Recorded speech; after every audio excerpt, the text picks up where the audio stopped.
মৌরা একতা যুব সংঘের এই যুবকরা এই মৌরা এলাকায় একটা ইতিহাস রচনা করে দিয়েছে, ঠিক কিনা জোরে বলেন। বহু এলাকায় বহু যুব সংঘ হয়, বহু সামাজিক সংগঠন হয়, কিন্তু দিনের কাজের কোনো খবর থাকে না।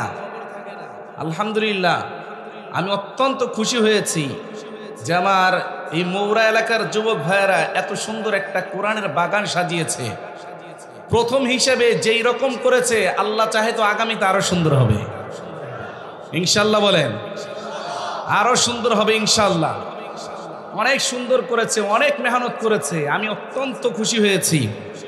এবং এমন এমন মেহমানদেরকে এখানে উপস্থিত করেছেন যাদেরকে চাইলেই উপস্থিত করা যায় না, ঠিক কিনা বলেন। আমাদের আজকের মাহফিলে যিনি প্রধান মেহমান আছেন, সারা বাংলার আলোড়ন সৃষ্টিকারী, যার নাম এক নামে সকলেই চিনে, জিহাদি হুজুর নামে।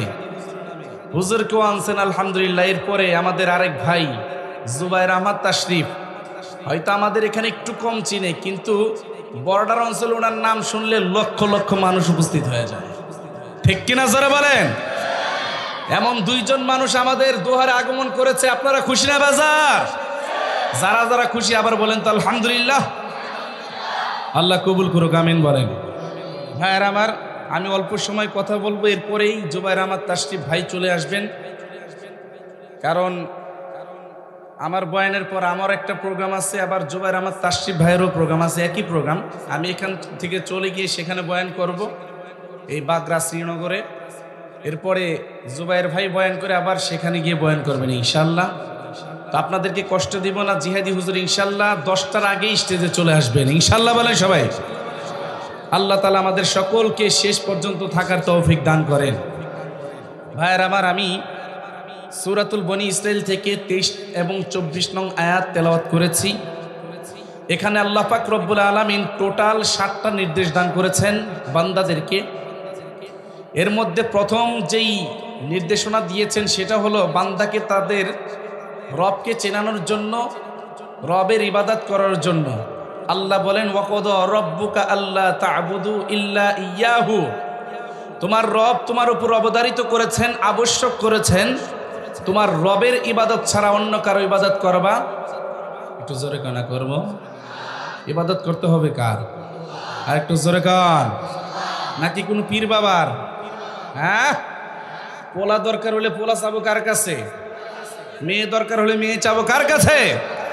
নাকি কবরের কাছে গিয়া বাবা আমার একটা পোলা দে রে বাবা, কতজন রইতে দাও, আমার এটা দাও না। নাউজুবিল্লাহ, জোরে কন। কবরওয়ালা দেওয়ার কোনো শক্তি আছে? চট্টগ্রামের একটা ভণ্ড আছে না, জাহাঙ্গীর হুজুর, কবরের কাছে গিয়া কয় বাবা বাজান, বাজান রে, এই যে আমার পোলানগুলি এসেছি পরীক্ষা দি করে বাজান, ওকে একটু করে দেওয়ার জন্য বাস করা পারে। নাউজুবিল্লাহ, জোরে কন। কবরে গিয়ে যদি এই কথা বলে তার ইমান থাকবে না ভাগবে? কথা কয় না। যারা আস্তে কথা কয় তারা কি তার পক্ষে নাকি? কবরের কাছে চাইলে ইমান থাকবে না ভাগবে?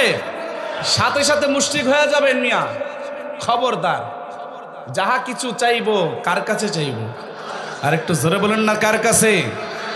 আল্লাহর কাছে। আল্লাহ বলেন ওয়াকাদা রাব্বুকা আল্লা তা'বুদু ইল্লা ইয়াহু, তোমার রব তোমাকে আবশ্যক করেছেন, তোমার রবের ইবাদত ছাড়া অন্য কারো ইবাদত করবে না। এরপর আল্লাহ বলেন ওয়াবিল ওয়ালিদাইনি ইহসানা, বান্দা আমি আল্লাহর ইবাদতের পরে তোমার সর্বপ্রথম কাজ হইল তোমার মা বাবার খেদমত করবা। সুবহানাল্লাহ, জোরে বলেন। আন আব্দুল্লাহ ইবনে মাসউদ রাদিয়াল্লাহু তাআলা আনহু قال جاء رجل الى رسول الله صلى الله عليه وسلم فسال يا رسول الله اي عمل احب الى الله قال الصلاه على وقتها قال ثم اي قال بر الوالدين قال ثم اي قال الجهاد في سبيل الله। আল্লাহর নবী প্রিয় সাহাবী আব্দুল্লাহ ইবনে মাসউদ রাদিয়াল্লাহু তাআলা আনহু বলেন, একজন সাহাবী এসে নবীজিকে জিজ্ঞেস করলেন, ইয়া রাসূলুল্লাহ, কোন আমলটা আল্লাহর কাছে সবচেয়ে বেশি প্রিয় আমল? আল্লাহর রাসূল বললেন as-salatu ala waqtiha, ওয়াক্ত মতো নামাজ পড়া এটা আল্লাহর কাছে সবচেয়ে বেশি প্রিয় আমল। ইয়া রাসূলুল্লাহ সুম্মা আইয়ুন, এরপরে কি? নবীজি বললেন বিররুল ওয়ালিদাইন, পিতামাতার খেদমত করা। এরপরে কি? আল জিহাদু ফি সাবিলিল্লাহ, আল্লাহর রাস্তায় জিহাদ করা। এখন আসেন, আল্লাহর রাসূল বলছেন কেউ যদি আল্লাহর রাস্তায় জিহাদ করতে করতে দুনিয়া থেকে বিদায় নেয়, আল্লাহ তাআলা তাকে বিনা হিসেবে জান্নাত দিয়ে দিবেন। এত বড় ফজিলতপূর্ণ কাজের আগে বলছেন বিররুল ওয়ালিদাইন, পিতামাতার খেদমত। আর ওইদিকে আল্লাহ তাআলা কি বলতেছেন? ওয়াবিল ওয়ালিদাইন ইহসানা, আল্লাহর ইবাদতের পরে পিতামাতার খেদমত করবা। তাহলে স্পষ্ট হয়ে গেল আল্লাহর ইবাদতের পরে আল্লাহর কাছে সবচাইতে পছন্দনীয় আমল হলো পিতামাতার খেদমত। ঠিক কিনা জোরে বলেন? যুবক ভাইয়ের, আপনারা মাহফিল দিয়েছেন, অত্যন্ত খুশি হয়েছি। তো অনেকে অনেক বিষয় আলোচনা করবেন আমাদের মেহমানেরা। আমি চিন্তা করলাম যে এই একটা বিষয়ে যদি আলোচনা করার পরে আমার একটা যুবক ভাই যদি তওবা করে ভালো হয়ে যায়, তাহলে ইনশাআল্লাহ আজকের মাহফিল সফল হয়ে যাবে। ঠিক কিনা জোরে বলেন? বয়ান তো আমরা অনেক শুনি, অনেক করি, কিন্তু আমল নাই। বয়ান আগের চাইতে আর অনেক বেশি হয়, কিন্তু আমল নাই। একটা আমল নিয়ে যাবো তো ইনশাআল্লাহ। একটা আমল করব, সেটা হলো পিতা মাতার সাথে বেয়াদবি করব না, এটারই ব্যাখ্যা বিশ্লেষণ করবো ইনশাআল্লাহ।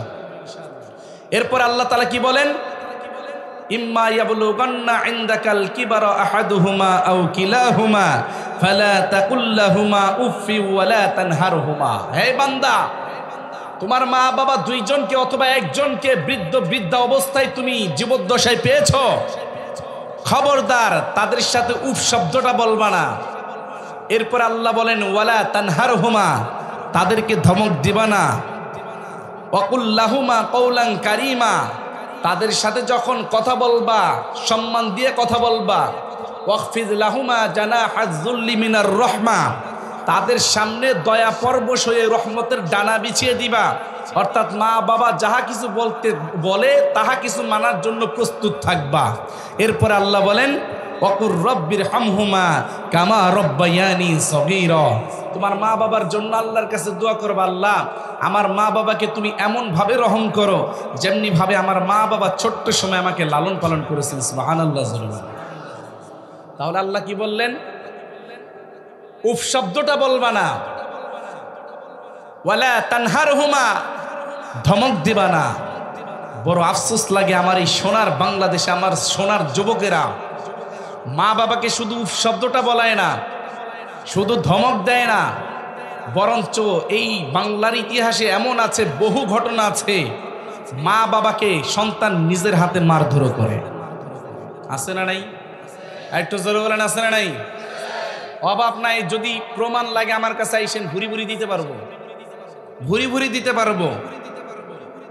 এই সন্তান, তুমি কেমন সন্তান হইলা যে তোমার মায়ের চেহারায়, মায়ের গায়ে তোমার হাত উঠে, তোমার বাবার গায়ে তোমার হাত উঠে। যখন তোমার মা বাবার সাথে অসৎ আচরণ করো, তখন তুমি একটা চিন্তা করবা, আমার সন্তানটা যদি আজকে আমার সাথে এমন করতো আমার কেমন লাগতো। ঠিক কিনা জোরে বলেন? তখন অটোমেটিক আপনার বুঝে চলে আসবে আমার এটা করা ঠিক হয় নাই। মা বাবা এমন একটা জিনিস, আল্লাহর রাসূল বলেন হুমা জান্নাতুকা ওয়া নারুকা, তোমার মা বাবা তোমার জান্নাত, তোমার মা বাবা তোমার জাহান্নাম। রিদর রব্বি ফি রিদল ওয়ালিদাইন ওয়া সাখাতুর রব্বি ফি সাখাতিল ওয়ালিদাইন। আল্লাহ রাসূল বলেন মা বাবার সন্তুষ্টি আল্লাহর, সর অসন্তুষ্টি আল্লাহর অসন্তুষ্টি। নামাজ পড়তে পড়তে কপালে দাগ পরিয়ে ফেলেছি, কিন্তু মা বাবা আমার উপর অসন্তুষ্ট। এমন দাগ আল্লাহর কাছে পছন্দনীয় নয়। ঠিক কিনা জোরে বলেন? মা বাবা কেমন সম্পদ? বলে মা বাবা যা দোয়া করবেন তাই কবুল করবেন কি? আরেকটু জোরে বলেন। বক্সের সাউন্ডটা আরিফ ভাই, আরিফুল ভাই আরেকটু ই করেন তো, কেমন যেন সেট সেট করতেছে, আরেকটু সুন্দর করেন। ব্যাসটা একটু বাড়ান, ব্যাসটা। হ্যাঁ, আল্লাহ মাশাআল্লাহ। দেখেন আরেকটু মাস্টার বাড়ে কিনা। মাশাআল্লাহ, ঠিক আছে, এবার ঠিক আছে, মাশাআল্লাহ। প্রিয় ভাইয়ের আমার, তো মা বাবার সাথে কেউ যদি অন্যায় করে, খারাপ আচরণ করে, মা বাবা যদি বদদোয়া দেন কবুল করবেন কে? মা বাবা যদি ভালো দোয়া দেন কবুল করবেন কে? আবার কোনো সময় মায়ের বদদোয়া লাগে না।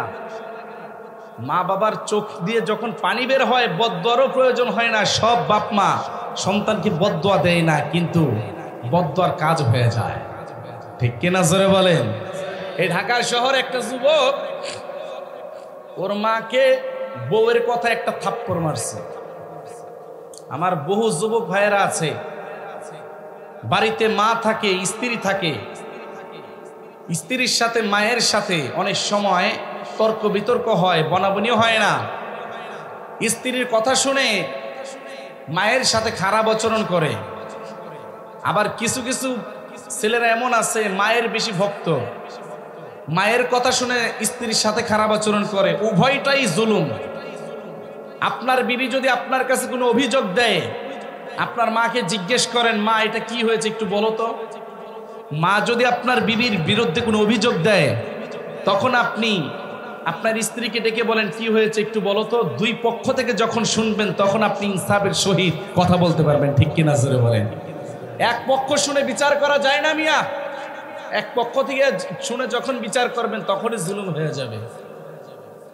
এই যুবক বউয়ের কথায় মাকে থাপ্পড় মারছে। মা কোনো বদদুয়া দেয় না। দোস্ত দেখেন, বদদুয়া যদি মা না দেয় তারপরও কিভাবে বদদুয়ার মতো কাজ হয়ে যায়। মা রাত্রিবেলা কথা বলেন, মা রাত্রিবেলা ঘুমাইতে গিয়া উল্টার দিকে দুই চোখের পানি ফেলে কান্না করতেছে। বাবা জিজ্ঞেস করতেছে কি হয়েছে তোমার, কান্না করো কেন? বলে এমনি শরীরটা খারাপ লাগতেছে। ঘুরো তো আমার দিকে। মা ঘুরে না। জোর করে যখন ঘুরাইছে, ঘোরানোর পরে দেখে গালের ভিতরে 5টা আঙ্গুলের ছাপ নিয়ে গেছে। এই তোকে মারছে কে? কেউ মারে নাই, মশাই কামড় দিচ্ছে। বাবা দেখে বলে কোনটা মশার কামড় আর কোনটা হাতের দাগ, তুই আমাকে চিনাইতে আসিস? আমি কিন্তু বুঝি। সত্যি করে বলতো। বলে না। সত্যি করে বল। হঠাৎ করে মা সন্তানের বাবার পা দুইটা জড়িয়ে ধরে বলে, স্বামী আমার, আপনার পা দুইটা ধরে রিকোয়েস্ট করি গো, আমার ছেলেটা না বুঝে আমার বউয়ের কথায় আমাকে একটা থাপ্পড় দিয়ে দিয়েছে। ও তো ছোট্ট মানুষ, বুঝে না, এই জন্য আমাকে থাপ্পড় দিয়েছে। বাবা যখন এই কথা শুনছে বাজার, ঘরে থেকে একটা দা নিয়ে বলতেছে, এমন কুলাঙ্গার সন্তান আমার দরকার নাই, ওকে আজকে আমি কুপিয়ে মেরে ফেলবো। মা দুই পা জড়িয়ে ধরে বলে, স্বামী আমার, আমার এই সন্তানটা যখন আমার গর্ভে ছিল, কত সময় আমাকে লাথি দিয়েছে, কি ঘুষে দিয়েছে, কখনো তো আপনাকে আমি বলতে চাই নাই। আমার সন্তান না হয় আজকে না বুঝে আমাকে একটা থাপ্পড় দিয়েছে। আল্লাহু আকবার বলেন। আমি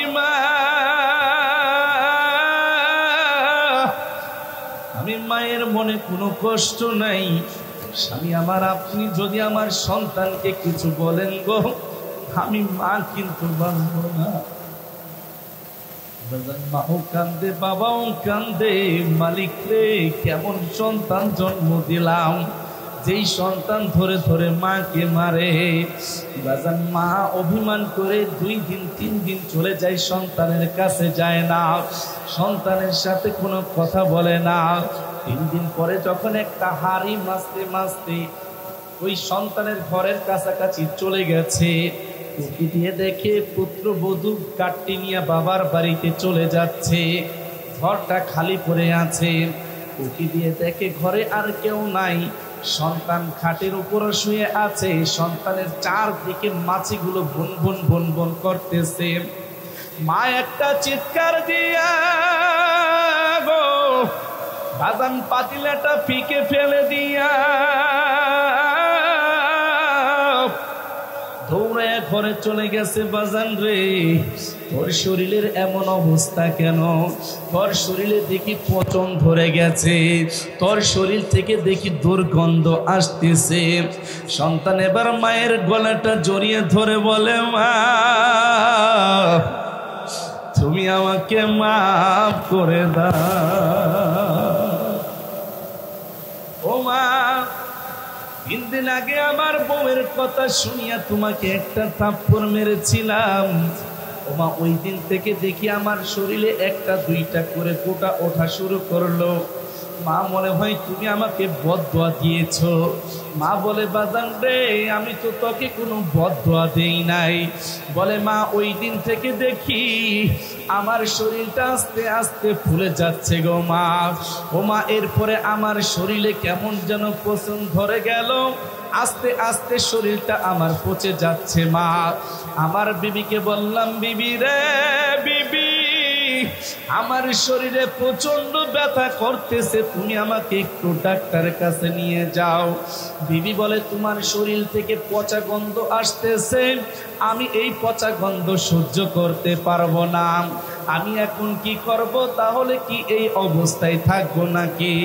বিবি বলে তুমি তোমার বাড়িতে থাকো, আমি আমার বাবার বাড়িতে চলে যাচ্ছি। তুমি যদি সুস্থ হও তাহলে তুমি আমাকে ফোন দিও, চলে আসবো।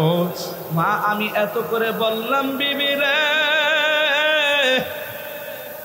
তোর কথায় আমার মায়ের গায়ে আমি হাত তুলেছি।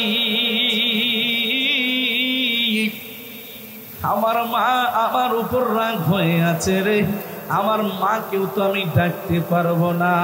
বিবি একটা কথাই বললো, সুস্থ হইলে তুমি আমাকে ফোন দিও, আমি চলে যাচ্ছি। ও মা আমার বিবি সেই যে চলে গেল।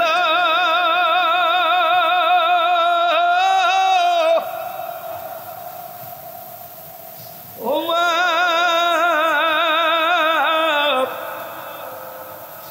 আমি শুধু বিনয় বিনয় কান্নাম আর বললাম, মালিক রে, যে বিবির কথা শুনে মাকে মারলাম, আজকে সেই বিবি আমাকে বিপদে ফেলে চলে যায়।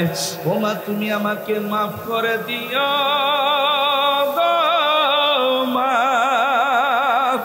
মা দেখি বলে বাজান রে, আমি তো তোকে কোনো বদদোয়া দেই নাই, আমি তোকে কেন বদদোয়া দিতে যাব? বাজান তোর উপর আমার কোনো রাগ নাই, আমি মা তোকে মাফ করে দিয়েছি রে বাজান। আমার যুবক ভাইয়েরা, মা বাবা এমন একটা সম্পদ, বলে মা বাবার সব সময় বদদোয়া দিতে হয় না। মা বাবার চোখ বেয়ে যদি একটা বার চক্ষু দিয়ে পানি পড়ে বাজান, ওই পানি দুইটা তোমার জন্য গজব হয়ে যাবে। এই জন্য মৌরা এলাকার যুবক ভাইদেরকে বলি, যুবক রে, ওই জিন্দগিতে মায়ের মনে তুমি কষ্ট দিতে যাও না, বাবার মনে কখনো কষ্ট দিতে যাও না। কারণ আমার নবী সারাটা জীবন মা মা বলে কান্না করেছেন, বাবা বাবা বলে কান্না করেছেন। নবী আমার সাহাবাই কেরামদেরকে ডেকে বলেন, সাহাবীরা রে,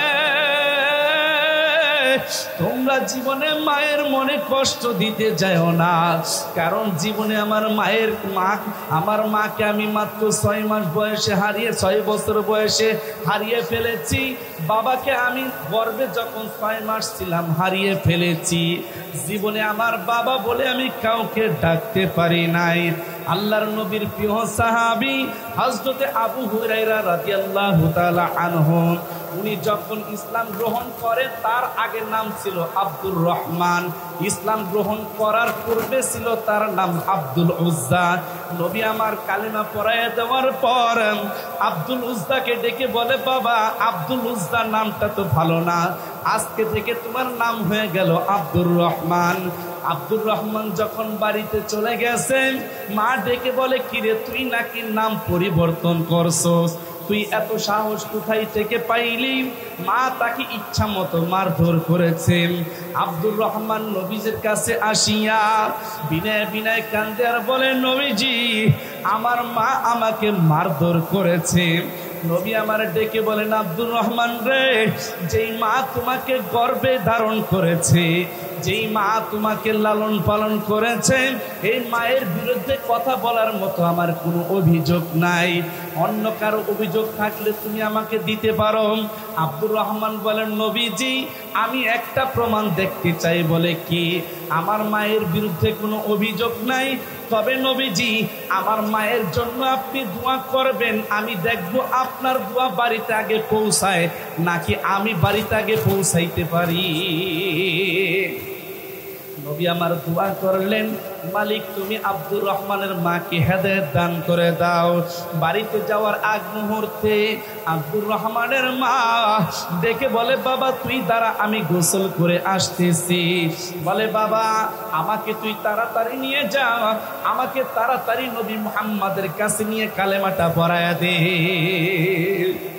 আমার যুবক ভাইরা, আজকে এলাকার মাতবরদের কাছে তোমার মায়ের নামে বাবার নামে বিচার দাও। হে যুবক, তুমি কি একটাবার চিন্তা করলে না কার বিরুদ্ধে আজকে আমি অভিযোগ দিতেছি? গত পরশুদিন ফেসবুকে একটা স্ট্যাটাস দেখে আমার শরীরটা কেঁপে উঠেছে। একটা যুবক স্ট্যাটাস দিয়েছে, আমার বাবা গত কয়েকদিন আগে দুনিয়া থেকে বিদায় নিয়েছে। আমার বাবা যখন বিদায় নিয়েছে, আমি জানাজার সামনে দাঁড়িয়ে সব মানুষদেরকে বললাম, আপনারা যদি আমার বাবার কাছে কোনো টাকা পয়সা পান আমার কাছ থেকে নিয়ে যাবেন। আমি যখন ঘরে গেলাম, আমার বোন আমার চাদর ধরে টেনে বলল, ভাইজান তোমার তো কোনো কামাই নাই, রুজি নাই, তোমারই তো পকেট খরচ চলে না, তুমি কেমনে বাবার ঋণ দিবা? তখন আমি দুইটা চোখের পানি ছেড়ে দিয়ে বলছিলাম, বোন রে, যতই কষ্ট হোক না কেন বাবার ঋণ তো দিতে হবে।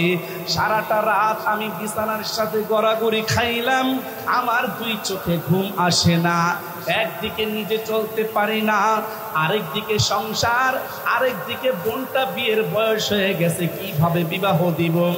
একটা টাকা পয়সা কিছু নাই, আমার চাকরি নাই, ব্যবসা বাণিজ্য কিচ্ছু নাই। সকালবেলা যখন ঘুম থেকে উঠলাম, হঠাৎ করে শুনি বাড়ির আঙিনায় কারা যেন আমাকে ডাকতেছে। বলে, লেনদেনের বিষয়ে কিছু কথা আছে, তাড়াতাড়ি আসেন, আপনার সাথে কথা আছে। আমার শরীরটা কেঁপে উঠল। আমার বাবা গত রাত্রে গতকালকে দুনিয়া থেকে বিদায় নিয়ে সারতে পারলো না। আহারে, এত পাওনাদার কোথায় থেকে আসলো? আমি যখন তাদের সামনে যাইলাম, যাওয়ার পরে হঠাৎ দেখি একটা ব্যাংকের ম্যানেজার আসছে। এসে বলতেছেন, ভাইজান আপনার বাবা আপনাদের জন্য 1 টাকা 2 টাকা করে ডিপোজিট করতে করতে 7 লক্ষ টাকা জমায়েত করেছি। অন্যান্য লোকেরা বলতেছে, আমরা কয়েকটা সমিতি থেকে আসছি, আপনার বাবা আপনার জন্য টাকা জমাইছে। বলে, আমি হিসাব করে দেখলাম এইভাবে 1 লক্ষ 2 লক্ষ করতে করতে 11 লক্ষ টাকা আমার জন্য বাবা জমিয়েছে। আমি আমার বাবার এই কথাটা মনে করিয়া আমি কান্না করতেছি, বাবা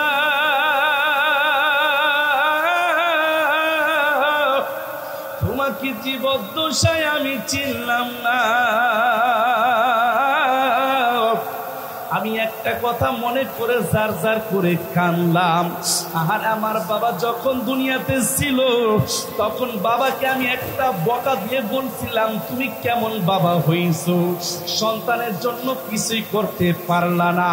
তখন আমার বাবা ডেকে বলেছিল, সন্তানের রে, আমি বাবা হয়ে সন্তানের জন্য কিছু করেছি না না করেছি আমি মারা যাওয়ার পরে একদিন বুঝবি। আহারে, আমি তো তখন বুঝি নাই আমার বাবা আমার জন্য এতগুলো টাকা জমায়া রেখে গেছে। আমার যুবক ভাইরা, অনেকে আছেন বাবা মায়ের সাথে খারাপ আচরণ করেন, বাবার সাথে অসৎ আচরণ করেন। বলেন, বাবা আপনি একটা মোটরসাইকেল আমাকে কিনে দিতে পারেন না, কেমন বাবা হইছেন? আপনি আমাকে একটা ব্যবসা ধরাই দিতে পারেন না, কেমন বাবা হইছেন? আপনি আমাকে বিদেশে পাঠাইতে পারেন না, কেমন বাবা হইছেন? এ আমার যুবক ভাইরা, একটা কথা মনে রাখবা, এই পৃথিবীতে 2 জন মানুষ আছে, নিজেদের স্বার্থের চাইতে সন্তানের স্বার্থটা আগে দেখে, ঠিক কিনা জোরে কর। বলে, সন্তান অসুখে থাকবে, সন্তান কষ্টে থাকবে, এটা কোনো মা বাপ চায় না। সন্তান একটু সুখে থাকবে, শান্তিতে থাকবে, এটা সব মা বাবা চায়, ঠিক কিনা জোরে বলেন।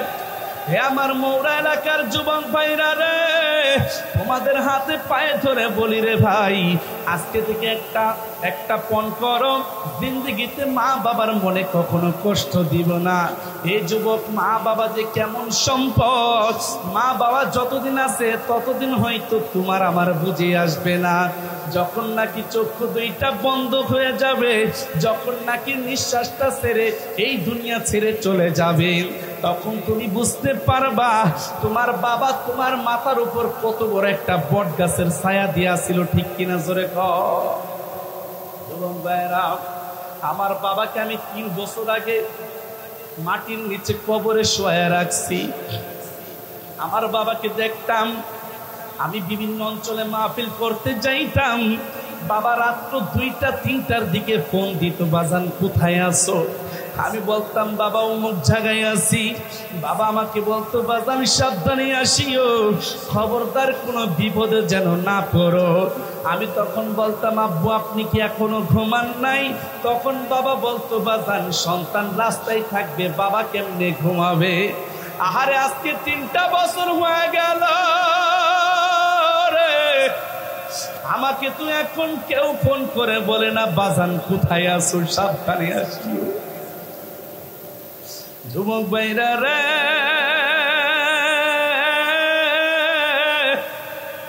আজকে বাবা হয়তো মূর্খ মানুষ, তেমন কিছু বুঝে না, তারপরও বাবাকে তুমি কষ্ট দিও না। যখন হারিয়ে যাবে তখন তুমি আমার মতো কান্না করবা, কোনো লাভ হবে না। এই জন্য বাবা মা যতদিন দুনিয়াতে আছে, বাবা মাকে শান্তি দেওয়ার চেষ্টা করো, বাবা মার খেদমত করার চেষ্টা করো। আমার যুবক ভাইরা, মা বাবা যে কেমন সম্পদ জানো নি? কত মা কত বাবা আছে, কত মা আছে নিজের অলংকার বিক্রি করিয়া, নিজের হাতের চুরি বিক্রি করিয়া সন্তানকে বিদেশ পাঠায়, আছে না নাই? আরেকটু জোরে বলেন আছে না নাই? হে আমার মৌরা এলাকার যুবক ভাইয়েরা, তাকিয়ে দেখো, তোমার এই এলাকায় বহু মা আছে নিজের স্বর্ণগুলো বিক্রি করে সন্তানকে বিদেশে পাঠাইছে। বহু বাবা এমন আছে নিজের জমি জমা বিক্রি করে সন্তানকে বিদেশে পাঠাইছে। বহু বাবা এমন আছে নিজের জমি জমা বিক্রি করে তোমাকে চাকরি ধরাইছে, আছে না নাই? আরেকটু জোরে বলেন আছে না নাই? আমার যুবক ভাইরা, তোমাদের হাতে পায়ে ধরে বলি রে, আজকে বিদেশে যাওয়ার পরে তোমার টাকা পয়সা হয়ে গেছে, এখন তোমার মা বাবাকে ভালো লাগে না, এখন তোমার মা বাবাকে তুমি ভিন্ন করে দাও, আছে না নাই? আরেকটু জোরে বলেন আছে না নাই? বলে গ্রামের একটা যুবক, নাম হইল আব্দুর রহিম। বলে আব্দুর রহিম যখন ছোট্ট ছিল, বাবাটা মানুষের বাড়িতে কাজকর্ম করে খাইতো, মাও মানুষের বাড়িতে কাজকর্ম করে খাইতো। কত মানুষ বলতো আব্দুর রহিমের মা, ও আব্দুর রহিমের বাবা, তোমরা কেন এত কষ্ট করতেছো? আব্দুর রহিমকে পড়ানোর দরকারটা কি? তখন 2টা চোখের পানি ছেড়ে কাঁদতো আর বলতো আমার আব্দুর রহিম একদিন টাকা পয়সার মালিক হবে, তখন আমাদের এই কষ্ট আর করতে হবে না। বাজানি আব্দুর রহিম বাড়িতে থাইকা প্রাইমারি স্কুলের পড়াশোনা শেষ করলো, এলাকাতে হাই স্কুলের পড়াশোনা শেষ করলো, এরপরে ঢাকায় গিয়ে কলেজে ভর্তি হইল, ভার্সিটিতে ভর্তি হইল, দীর্ঘদিন পড়াশোনা করলো। পড়াশোনা করার সময় এই আব্দুর রহিমের বাবা দৈনিক 1 কাপ করে চা খাইতো, হঠাৎ করে চা খাওয়াটা বন্ধ করে দিয়েছেন। এলাকার লোকজন বলে ভাইজান আপনি না প্রত্যেক দিন 1 কাপ করে চা খান, অনেক আগে থেকে আপনার অভ্যাস, হঠাৎ করে কেন আপনি চা খাওয়াটা বন্ধ করে দিলেন? তখন আব্দুর রহিমের বাবা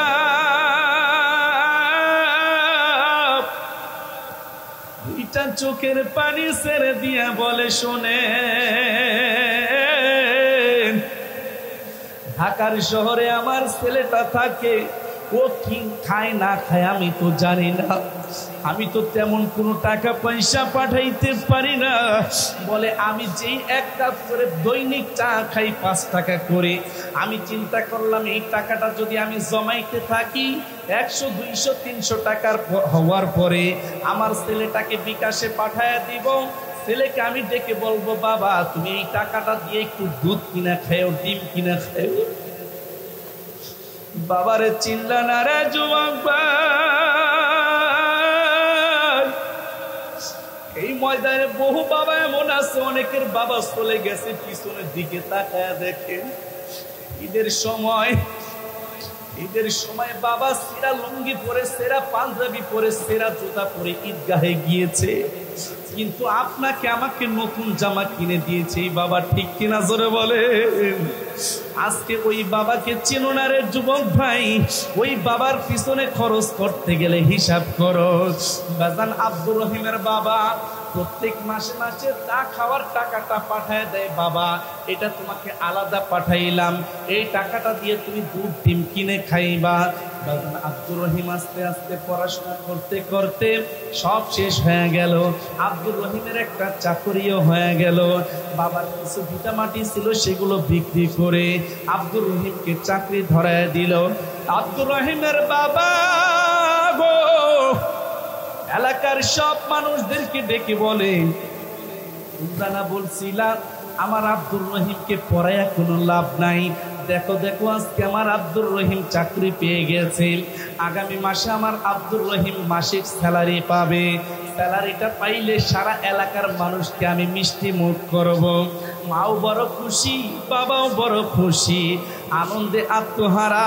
বাজান এক মাস চলে যাচ্ছে, আব্দুর রহিম আসবে, মা বড় অপেক্ষায় আছে, বাবাও অপেক্ষায় আছে। হঠাৎ করে দেখে আব্দুর রহিম আসছে, একা আসে নাই, একটা মেয়ে নিয়ে আসছে। হঠাৎ করে ডেকে বলে, এই বিবি তুমি তাড়াতাড়ি আমার বাবা মায়ের পায়ে সালাম করো। বাবা হঠাৎ দেখে বলে, কি ব্যাপার, এটা কি? বলে, বাবা এটা হইল তোমাদের পুত্রবধূ। পুত্রবধূ মানে কি করছি? হ্যাঁ, আমরা একসাথে চাকরি করি, তোর সাথে আমার সাথে অনেকদিন যাবত সম্পর্ক, ওকে আমি বিয়ে করে ফেলেছি। বাবা তখন বলল, এমন কাজটা তুই কেমনে করবি? আমি যে আশা নিয়ে বুক খুলে মানুষদেরকে বলেছি আমার সন্তান চাকরি পেয়েছে, এখন আমাদের আর দুঃখ থাকবে না, আমরা নিচে দেখে শুনে একটা লাল পুত্রকে বউ আনবো। বাবা তুই এটা কি করলি? আমি এখন সমাজে কিভাবে মুখ দেখাবো? বাবা এক পর্যায়ে রাগ হয়ে বলতেছে, তোর মতো সন্তান আমার দরকার নাকি, যা তুই। এখন হে যুবক ভাইয়েরা, বুঝে থাকলে বলেন, এই সন্তানের উচিত ছিল বাবার পা ধরে মাপ চাওয়া, ঠিক কিনা জোরে কর?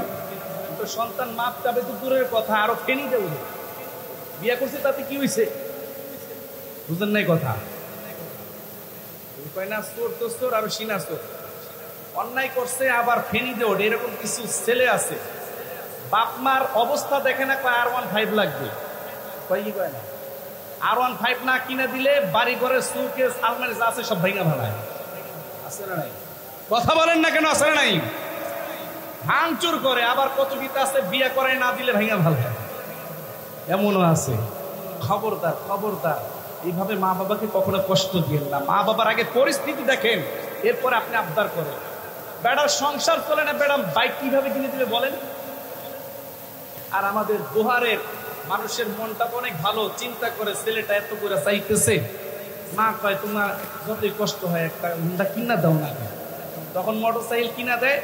এখন তারে আর লাগর কে পায়? হ্যাঁ, মনে করে আমি বিমান চালাইতেছি, একবার এইদিকে যায় একবার ওই দিকে যায়। হঠাৎ করে দেখা যায় ওই যে কাজের চর মুড়ে যাইয়া, দুহার বাজারে মুড়ে যায়, ওর হাতটা উড়েছে একদিকে, উড়েছে আরেকদিকে, ঠিক কিনা জোরে বলে? এমন বেপরা ভাবে গাড়ি চালায়। যুবক, বাইক কিনো, আলহামদুলিল্লাহ, শুকরিয়া, তবে এই বাইকটা যেন তোমার মৃত্যুর কারণ না হয়ে যায়। তারা বাইক চালা নিজে উল্টা পাল্টা, তারা একটা নজর পঙ্গু হাসপাতালে যাইবে, তাই একটা নজর ঘুরেইবেন, তাইলে আপনার বাইক চালানো ঠিক হয়ে যায়, ঠিক কিনা জোরে কর? সুস্থ আছেন তো এখন বুঝেন না মিয়া? যখন পা একটা যাবে, যখন রিং পরে একেবারে 3 মাস ঘরের ভিতরে শুয়ে রাখবে, উঠে দেখবেন পিছনে শুয়ে থাকতে থাকতে দাগ পড়ে গেছে, ঠিক কিনা জোরে কন? এটা যে কত বড় আযাব! জেলখানায় গেলে তো মানুষ একজনে আরেকজনের সাথে কথা বলতে পারে, হাঁটাচলা করতে পারে, আর এটা জেলখানার চাইতে আরো বড় জেলখানা, ঠিক কিনা জোরে বলে? খবরদার বাইক সাবধানে চালাবেন, আল্লাহ বুঝার তৌফিক দান করেন। এখন আব্দুর রহিম চিল্লাচিল্লি করতেছে বাবার সাথে, বিয়ে করছে তাতে কি হয়েছে? বাবা এক পর্যায়ে রাগ হয়ে যায়, তোর মতো সন্তান আমার দরকার নেই, তুই চলে যা, তোর মতো সন্তান আমার দরকার নেই, তুই চলে যা। যখন নাকি বাবা রাগ হয়ে সন্তানকে বের করে দেয়, মা এত ডাকাডাকি করে, বাজান তোর বাপ রাগ করছে, আমি এটা সান্ত্বনা দিব, তুই আয়। কিন্তু সন্তান আর ফলাইয়া চলে যায়, না এলাম তোমাদের বাড়িতে, তাতে কি হয়েছে? মা পিছনে পিছনে এত কান্দে, আব্দুর রহিম দাঁড়াও, আব্দুর রহিম আর দাঁড়ায় না। রাত তো যখন হয়ে গেছে গো, বাবা এবার বিনায় বিনায় কান্দে, আমার ছেলেটাকে কেন আমি বের করে দিলাম? অন্যায় যেহেতু করে ফেলেছে, আর কি করার? মাও বারবার ডেকে বলে তোমার আব্দুর রহিমকে একবার ফোন দিলে ফোনও রিসিভ করে না, নাম্বার বন্ধ করে ফেলে। বাজান মা এবার কান্দে আর বলে, স্বামী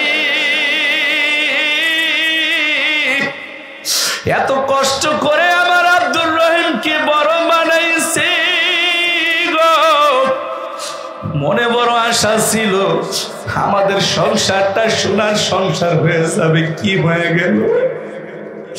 আমার আব্দুর রহিম বুঝি আর আমাদের কাছে আসবে না রে স্বামী। বাজান আব্দুর রহিম যখন চলে যায়, বাবা আব্দুর রহিমের কান্না করতে থাকে। কান্না করতে করতে আব্দুর রহিমের বাবা হঠাৎ একদিন হার্ট স্ট্রোক করে দুনিয়া থেকে বিদায় নিয়ে যায়। মাও আব্দুর রহিমের জন্য এত কান্দে গো, বাজান তুই কই, তাড়াতাড়ি আয়, তোকে আমরা চাই রে বাবা। বাজান মা কান্না করতে করতে অবস্থা একেবারে খারাপ হয়ে গেছে। একদিন, 2 দিন, 3 দিন নয়, যাইতে যাইতে 25টা বছর চলে গেছে। 25 বছর পরে আব্দুর রহিম একদিন জুমার নামাজ পড়তে গেছে। জুমার নামাজের খুতবার আগে ইমাম সাহেব বলতেছেন, নেশাব পরিমাণ মানের মালিক হইলে হজ করা ফরজ হয়ে যায়। আব্দুর রহিম মনে মনে চিন্তা করে, টাকা পয়সা তো আল্লাহ আমাকে কম দেন নাই, আমার উপর তো হজ করা ফরজ হয়ে গেছে। আব্দুর রহিম এবার একটা ট্রাভেলসে যোগাযোগ করে হজে চলে গেছে। হজে যাওয়ার পরে ইহরামের কাপড় চুপড়িরা যখন তালবিয়া পাঠ করবে, আব্দুর রহিম সব কথা বলতে পারে, কিন্তু লাব্বাইক আল্লাহুম্মা লাব্বাইক বলতে গেলে আর জবান দিয়ে আওয়াজ বের হয় না। আওয়াজ বের হয় না, কি ব্যাপার? সব বলতে পারে কিন্তু আল্লাহু আকবার, লাব্বাইক আল্লাহুম্মা লাব্বাইক এটা আর বলতে পারে না। এবার মুআল্লিমকে ডেকে বলেন, হুজুর হুজুর আমি সব কথা বলতে পারি, এই যে হাজী সাহেবরা বলে এটা তো বলতে পারি না। এখন মুআল্লিম সাহেব তো একজন আলেম মানুষ, উনি বুঝতে পেরেছেন ওর অ্যাকাউন্টে কারো বদদোয়া আছে। এ বাবা, তোমার বাংলাদেশে কে আছে? হুজুর ছেলে মেয়ে আছে, স্ত্রী পুত্র আছে। ছেলে মেয়ে আছে, স্ত্রী পুত্র আছে। বলে আর কে আছে? বাবা মা। বলে বাবা মা আছে কিনা জানি না। নাউজুবিল্লাহ, জোরে কোন নারায়ে তাকবীর, নারায়ে তাকবীর। আলহামদুলিল্লাহ, আমাদের আজকের বিশেষ আকর্ষণ জুবায়ের আহমদ তাশরিফ ভাই চলে এসেছেন। আলহামদুলিল্লাহ, জোরে বলেন। আমি সংক্ষিপ্তে বলে শেষ করে দিচ্ছি যেহেতু ভাইয়ে চলে আসছেন। এ ভাই মনোযোগ সহকারে শুনেন। এবারে যুবক ওকে যখন জিজ্ঞেস করছে তোমার মা বাবা আছেনি, বলে মা বাবা আছে কিনা জানি না। পরে পরে এখানে এ ভাই ওয়াজ চলতেছে তো, বসেন। বয়ানের পরে মন ভরে পেট ভরে ছবি দিলেন। আল্লাহ আল্লাহ আল্লাহ, কোরআনের বয়ানের সময় অন্য কিছু করা যায় না। আল্লাহ। তো যখন এই কথা বলছে, মুআল্লিম ডেকে বলে, হে আব্দুর রহিম তোমার মা বাবা আছে কিনা তুমি জানো না? 25 বছর যাবত কোনো যোগাযোগ নাই। কয় না। আব্দুর রহিম এই বাইতুল্লাহর হজের আগে তোমার বাংলাদেশের হজ করে আসো। আল্লাহু আকবার, যারা বলেন। হে আব্দুর রহিম যাও, তোমার মা বাবা আছে কিনা, কেমন আছে, মা বাবার কাছ থেকে আগে মাপ নিয়ে আসো, এরপরে তুমি বাইতুল্লাহ আসো, নচেত তোমার জবান দিয়ে এই তালবিয়ার জিন্দেগিতে বের হবে না। বাজান আব্দুর রহিম সাথে সাথে টিকিট কেটে বাংলাদেশে চলে আসে। বাংলাদেশে আসার পরে বাড়ির দিকে সরাসরি রওনা। আস্তে আস্তে রাত 12টার মতো বেজে গেছে। এখন দেখা যায় এলাকার সব দোকানপাট বন্ধ হয়ে গেছে। 25 বছরের আগের মৌরা এলাকার বর্তমানের মৌরা এলাকা কি এক আছে নাকি? কথা বলেন এক আছে? আগে অনেকের ঘরে মাটির ঘর ছিল, সনের ঘর ছিল, এখন বড় বড় বিল্ডিং হয়ে গেছে, ঠিক কিনা জোরে বলে? কারণ আসার পরে কেউ চিনে না, ও চিনেই না আমার বাড়িটা কোথায়। হঠাৎ করে দেখে একটা ছোট্ট একটা চায়ের দোকান, একটা মুরব্বী রাত্র 12টার দিকে ঝাঁপ বন্ধ করতেছে, গিয়ে সালাম দিছে, আসসালামু আলাইকুম চাচা। ওয়ালাইকুম সালাম। কই থেকে আসছো বাবা তুমি? বলে চাচা আমি একজন মুসাফির। আগেই পরিচয় দেয় না। ভালো বাবা কি চাও? বলে চাচা আপনাদের এলাকায় আব্দুল্লাহ নামে একটা লোক ছিল, ছেলের নাম ছিল আব্দুর রহিম, চিনেন নাকি? বলে আব্দুল্লাহ যে ছিল সে তো আর অনেক আগেই মারা গেছে। বলে কেমনে? বলে বাবা তুমি জানতে চাও, এই আব্দুল্লাহর একটা সন্তান ছিল, নাম ছিল আব্দুর রহিম। বলে কার কাছে? কার কাছে? বলে আব্দুর রহিমের কাছেই বলে। এবার আব্দুর রহিম মনে মনে চিন্তা করে, তাহলে তো পরিচয় দেওয়া যাবে না, পরিচয় দিলে তো চাচাই লাড়ি দিয়ে ফিরাইতে পারবো। চাচা কেমনি কি? বলে বাজান রে, এই আব্দুর রহিমের বাবা অনেক শখ করে সন্তানটাকে লেখাপড়া করাইছিল, সন্তানটাকে শিক্ষিত বানাবে, চাকরি ধরাবে, কিন্তু এই সন্তানটা 25 বছর হয়ে গেছে, বাবা মায়ের কোনো খোঁজ খবর নেই না। এই আব্দুর রহিমের বাবা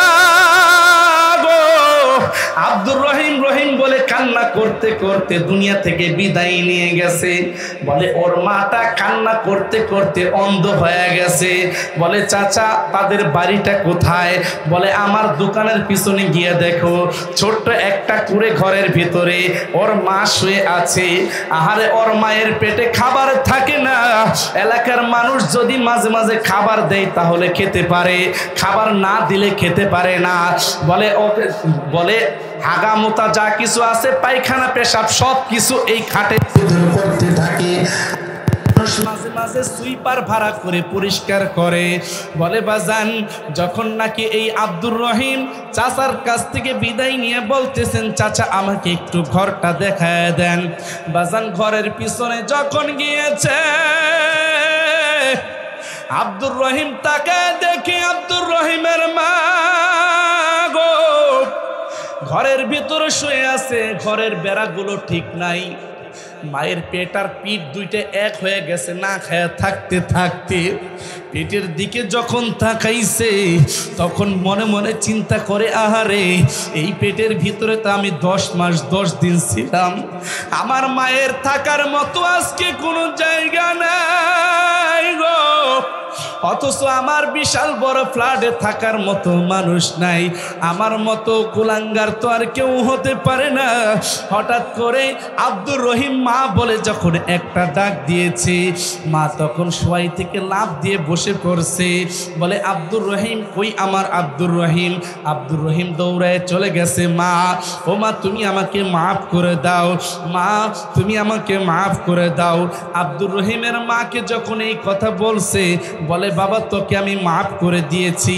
বলে মা তোমাকে একটা প্রশ্ন করি। বলে কি প্রশ্ন?